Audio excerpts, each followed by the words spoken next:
Hey everyone. So I may as well start this review by giving my overall thoughts on season 2 as a whole, which, at risk of getting some of my fellow manga readers mad at me, my overall thoughts on this season are that while still having some of the similar problems as season 1 that have been discussed at nauseum on Twitter, like censorship and whatnot, I think I still did like this season overall, and it's basically for the same reason I like this content in the manga, which is that it is the biggest turning point for the series, where it diverges from that happy-go-lucky tone to really put our characters through the ringer. Now, again, obviously, it would have been maybe stronger if they didn't censor some things, but it's still that same. It's still portraying that same thing where Shiki and the crew are actually having to face real threats and consequences that in order to overcome, and some situations where they may not even have all the answers.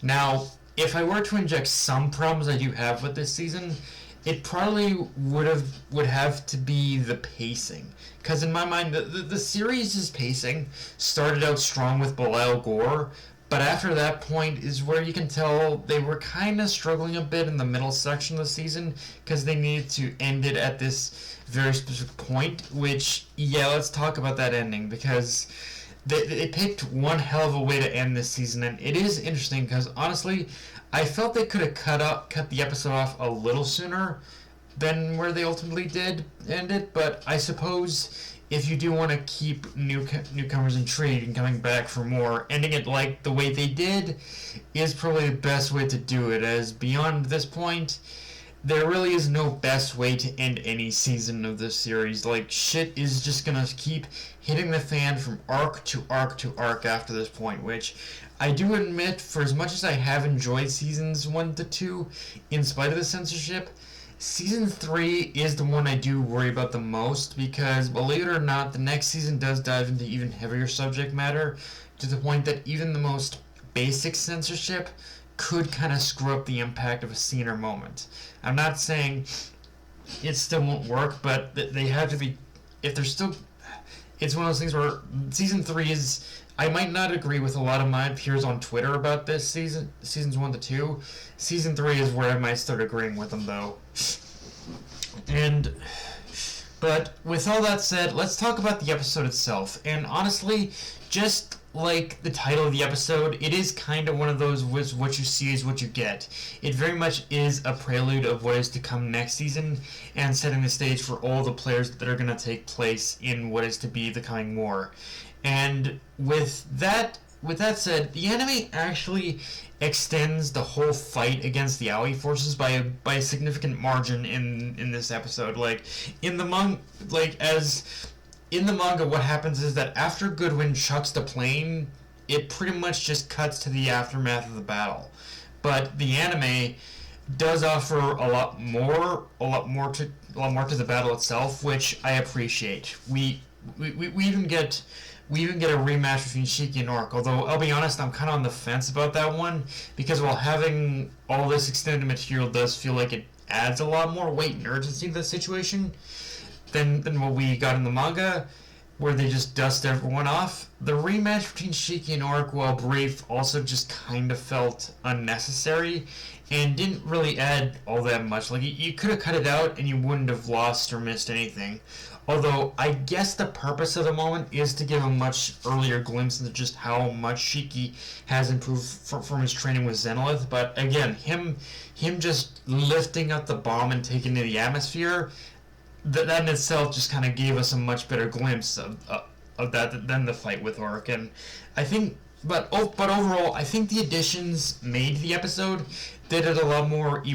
One thing I think that the additions did more than anything else is that I think they did add a lot more emotional resonance to basically Goodwin's speech, in my opinion, because the one thing that kind of felt off about that speech is that the events didn't really line up with what he was saying. And here, by just having all this extended material, by actually seeing the battles, seeing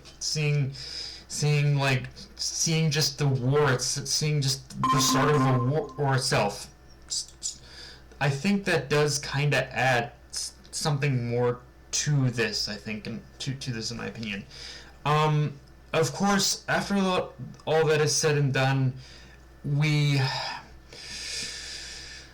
of course, after all that is said and done, we cut back to the aftermath of all that, and the anime jumped ahead quite a few like a few pages after that point, because in the manga, after the whole thing on on Oasis, with the Oasis was said and done, the manga kind of has this whole the manga kind of switches to this whole fight between the Interstellar Union Army and the Nero Empire before getting to basically the conversation between Laguna and Ibaraki, as well as Weiss. But it's obvious what the anime is doing, which is we are hitting the ground running with that whole battle next season. But honestly, the more interesting part of this back half is Laguna asks about the princess. And yeah, like I said before, the way the anime structures these scenes, they make it more than obvious who the princess is far from dead.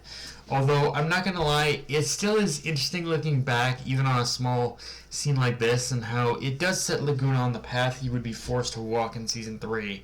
But even more, I do love the moment where Weiss threatens Laguna, warning him not to get him or the crew mixed up in any of his BS. Like, it's a scene that really shows how Weiss, like, has changed and grown for the better. And I'm not gonna lie, the end of this season does have me question even more of just how many seasons Zero is gonna have now. Because as we see from the tail end of the episode, it offers a glimpse of just what Season 3 is gonna offer. And it definitely lines up a lot with what I said about the next season, is season being where shit is gonna absolutely hit the fan. But the preview is offering more than I honestly expected from Season 3. And the thing is, with us jumping headfirst into the Yaoi War arc right from the start of Season 3, like, that arc itself is pretty thick boy in terms of the amount of content to adapt. But immediately after that, and kind of spoiler I guess, we're going to be transitioning into a major turning point of the series after that arc, where at that point, like, there's not many good places that can act as a stopgap between seasons. But again, from the looks of it, we'll be jumping headfirst into the battle against Ziggy next season, so that's got me thinking of, like, 4 seasons might be the point where the series ends, although if they are, but I guess depending on how much longer the manga goes from here, they might be able to even squeeze a 5th out of it. But yeah, it's like, if what we're all seeing from that preview for Season 3 is true, we might be looking at like 5 seasons probably at best. I think that's my best guess on it, but I guess we'll just have to wait and see, honestly. But yeah, guys, that's all I got for this review. If you enjoyed the video, like, comment, subscribe. Follow me on Twitter, Analyst, Crunchyroll. Be sure to notification bell, hit the subscribe button, and just share the video around, guys. Dark Knight of Anime signing off. Later, everyone.